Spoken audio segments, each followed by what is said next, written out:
Yo les pilotes, c'est Spinos, bienvenue à tous dans cette nouvelle vidéo. Aujourd'hui on va parler du circuit de Bordeaux-Lac. Il y a quelques temps je regardais mes vidéos de caméra embarquée sur ce circuit et j'ai constaté que je faisais quand même pas mal d'erreurs qui faisaient que mon chrono n'était pas aussi bon que ce qu'il pourrait être. Du coup, plutôt que de faire une vidéo où je vous montre les trajectoires à prendre sur ce circuit, je vais plutôt vous faire une vidéo où j'analyse toutes les erreurs que je fais personnellement sur ce circuit et du coup qui gâchent mon chrono. Pour parler un petit peu du circuit, c'est un circuit intérieur qui fait 600 mètres de long et qui est constitué de 22 virages. Donc c'est parti pour mon tour embarqué, on va commencer à analyser toutes les erreurs. Donc déjà, on arrive au premier virage et là, premier virage, première erreur. Donc du coup, qu'est-ce qui se passe avec moi? C'est que en fait, moi, je freine beaucoup trop tard. Je me retrouve en milieu de piste dans le virage 1.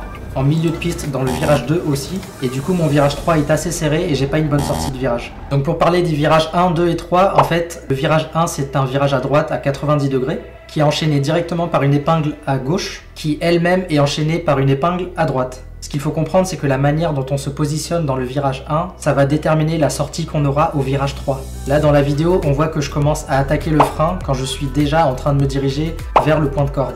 Donc maintenant, idéalement, ce que je devrais faire, je devrais commencer par freiner en ligne droite pour ensuite me jeter dans le virage 1 et en fait venir longer tout le côté droit pour me permettre après d'enrouler le virage numéro 2 de me positionner à gauche. En étant à gauche, j'aurai la trajectoire la plus ouverte possible pour le virage 3 et donc la meilleure sortie de virage possible. Donc on passe au virage suivant. Ici personnellement, je trouve que ça se passe plutôt bien.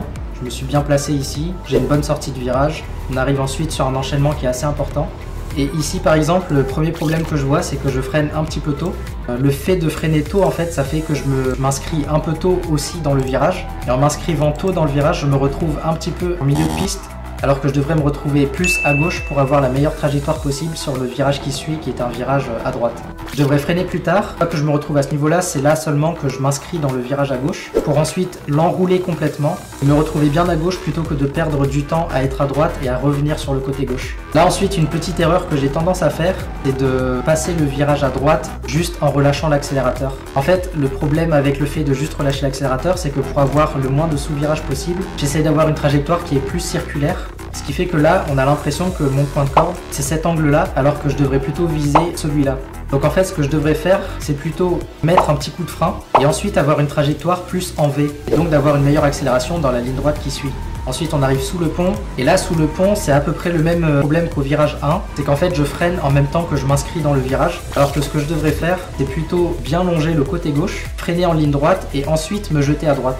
Parce que là, le problème, c'est qu'en freinant dans le virage, j'arrive avec trop de vitesse. Vu que je me retrouve au milieu, je perds un petit peu de temps à revenir sur la droite, ensuite à pivoter de l'autre côté pour prendre l'épingle en fait. Et là, du coup, pour compenser, j'essaye d'élargir au maximum la sortie de l'épingle. Là aussi, il y a un peu de perte de temps. Donc là, on arrive dans la chicane du circuit qui se passe à fond. Là ensuite on arrive sur un freinage que personnellement je trouve assez délicat. Un freinage en appui où en fait on a les yeux qui sont complètement rivés sur le point de corde, qui fait qu'on n'arrive pas trop à jauger où se situe le côté droit de la piste. Mon problème c'est que je pourrais élargir un petit peu plus sur la droite, qui me permettrait de réaccélérer plus tôt en me dirigeant vers le point de corde. Et là on arrive sur une partie qui est très technique parce qu'elle donne en fait sur une montée qui va être super important. Là c'est la sortie de virage. Ici ce qu'on voit c'est que je vise cet angle là comme point de corde. C'est pas bon parce que là aussi comme pour la chicane précédente, je me retrouve éjecté sur le côté gauche de la piste. Ce que je devrais faire, c'est plutôt me diriger un petit peu plus vers la gauche pour ensuite viser cet angle-là comme point de corde et avoir une trajectoire plus droite en me dirigeant vers le pont, plutôt que de zigzaguer et de perdre beaucoup de vitesse dans la montée. Bon, ensuite ici, je reviens à gauche, mais c'est normal. C'est pour élargir le virage à droite.